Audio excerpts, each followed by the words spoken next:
got a great deal on this Jay Turser copy of a Gibson SG. This began a roller coaster ride over the next few months. I did a review on this one, but I couldn't get the audio to work right.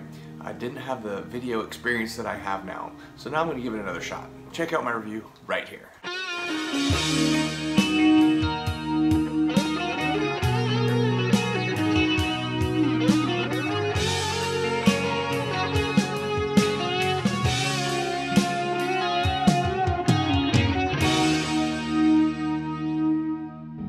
Welcome to Budget Worship Leaders, helping you lead better worship on a budget. My name is Rob, welcome to the channel. When my oldest son told me he wanted to learn to play drums, I was already a working drummer.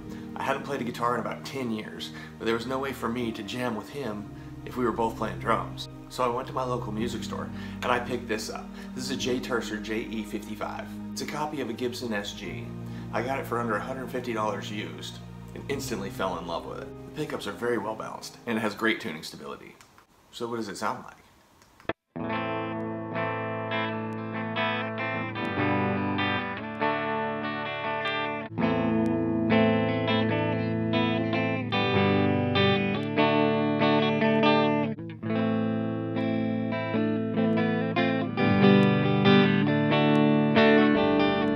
These pickups really respond well to overdrive and produce a clear, smooth tone.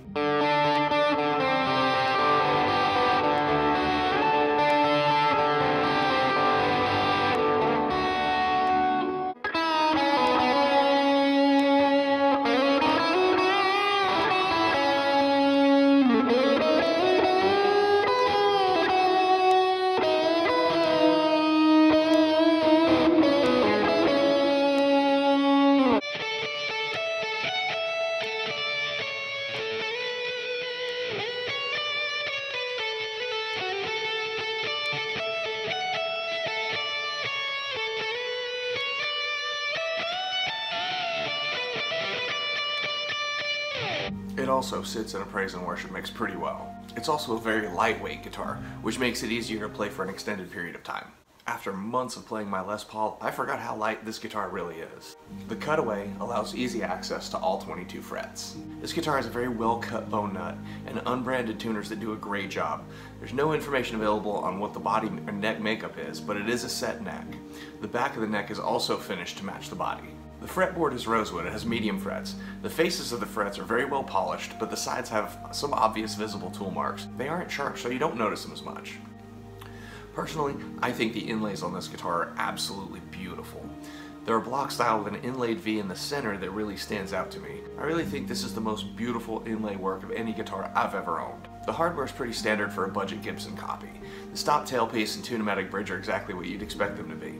The dime-sized pots on the controls have a somewhat loose feeling, and that makes them take slightly longer to dial in the tone and volume knobs. I had a problem getting this guitar intonated, so I sent it to my luthier. The report I got back was less than stellar.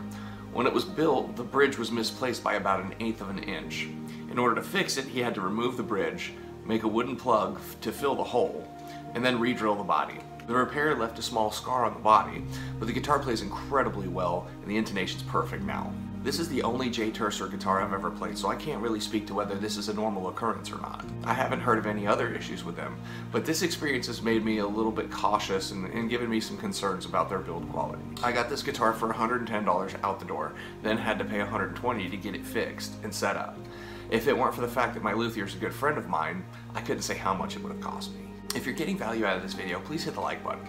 That helps me to get these videos in front of more budget-minded worship leaders. And if you'd like to see more videos like this, please consider subscribing and ring the bell so you don't miss a video. So what's the deal? Do you recommend it? You can find these guitars all day long for about $350. If they're in order, I'd say it's a decent deal. However, if you have to turn around and put another $100 or $200 into them to get them in order, then it's really not worth it. Especially when you can get an Epiphone SG brand new for $500 and not have to worry about the build quality. And an Epiphone SG, it's not a copy, that's the real deal.